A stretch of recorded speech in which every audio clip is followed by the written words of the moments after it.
when you're a competitive athlete, you learn very quickly how strong you are or how energetic you are, all of those things. But it could very well be that there's a lot of people who have an equally as good a body as you have, that performs just as well, that is as muscular, let's say in bodybuilding, there's exactly the same kind of proportions in all of those things. So the question really is what puts you over the top? It is the mind that really creates the body. It's the mind that makes you really work out the 4 or 5 hours a day. It is the mind that visualizes of what the body ought to look like as the finished product.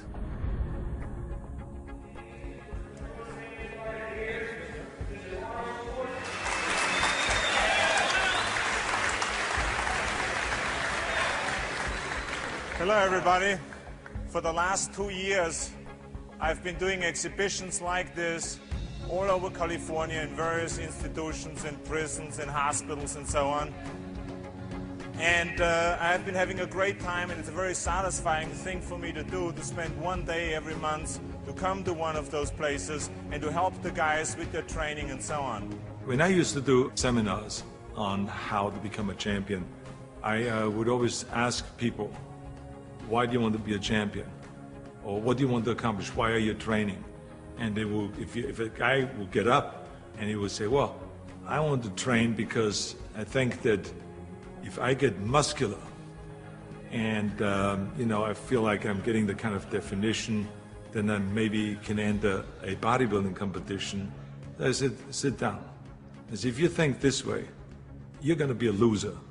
You're never going to make it because there's no maybe. You got to get up and say, I want to be a champion.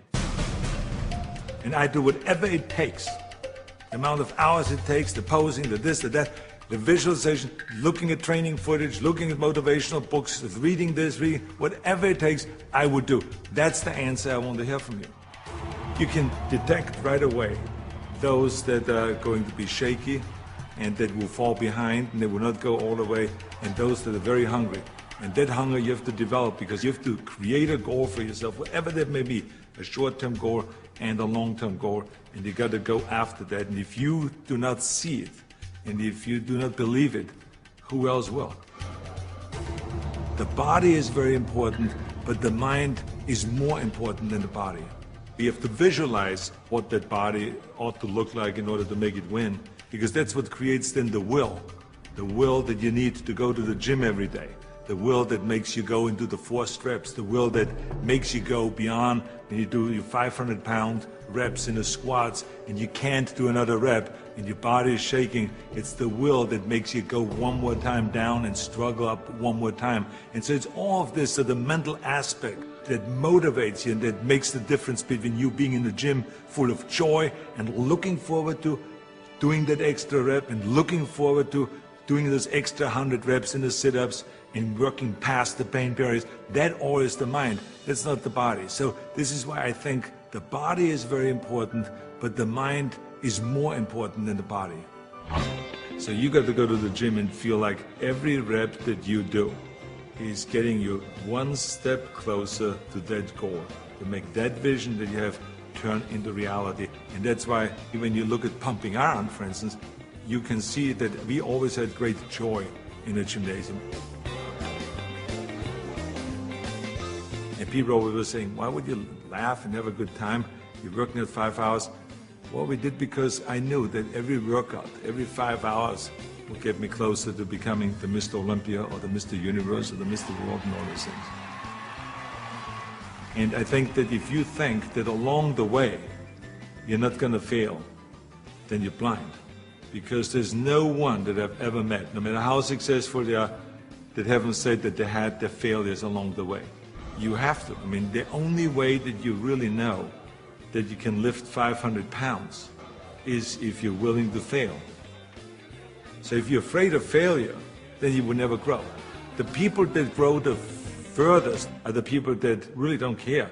They fail or they make it, they're going to take that risk because that's what you have to do. I think what we learn in sports is very helpful to anything and everything else that you do in life. So now you apply that principle to acting. And you say, well, wait a minute, I put 5 hours in every day in working out, I did my posing 1 hour a day, I did my stretching and the this and that, all of those kind of things. So now, let me apply the same thing to my acting career. Let's go to acting class every day. Let's go and work on the accent, the same amount of time, with the same will, and let's visualize what am I shooting for? Okay, I want to be another Clint Eastwood. I want to be another John Wayne. I want to be another Kirk Douglas, all those great heroes that I admired as a kid. So that's what I'm going after. And that same principle works, even though there's so many people around that say, no, you will never make it because you have an accent, you know, your body is too big, and your name Schnitzel or whatever, you know, who can pronounce that? But you know.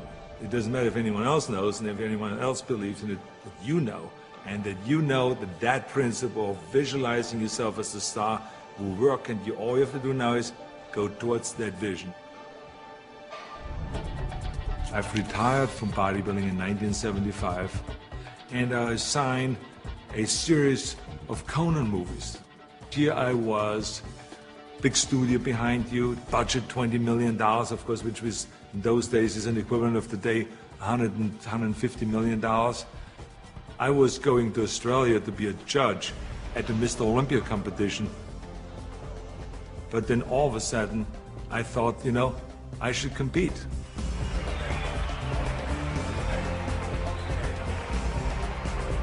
I think the competitors felt very disappointed. So they felt kind of, why would I do that? Why would I take that trophy away from them when I have everything else on the plate? And so I think there was disappointment there. And, you know, I just felt, well, that's something that I need to do. I felt very strongly about it, and so I competed. So now you apply that principle in my political career.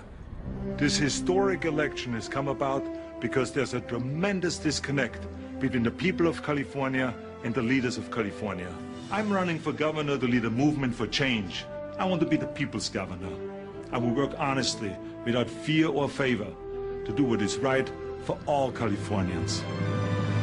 Join Arnold and let's bring California back. People see me as a big action hero on a screen, and they expect the same kind of bigger-than-life action in reality. That's why in my political career, people always say to me, well, but this is politically risky to go and start, for instance, talking about prison reform. People don't want to go and even talk about that. So I say, well, I said, yeah, maybe it's politically risky, but in the meantime, we have 172,000 prisoners in facilities that are built for 100,000, and something is going to break, and something is going to happen. I want to fix it.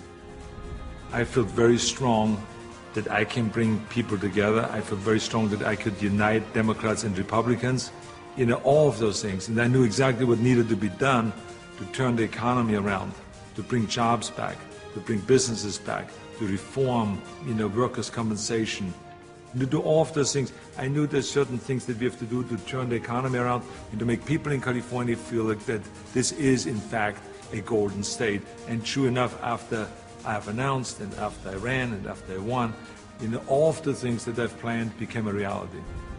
I always use bodybuilding as an example for a lot of things that I do. If it is talking about the budget, if it's talking about the environment, if it's talking about prison reform, somehow I always get in my experience of what I've learned in bodybuilding and then somehow tie it in of what I'm doing today. I have learned a tremendous amount, and every day still is a learning experience.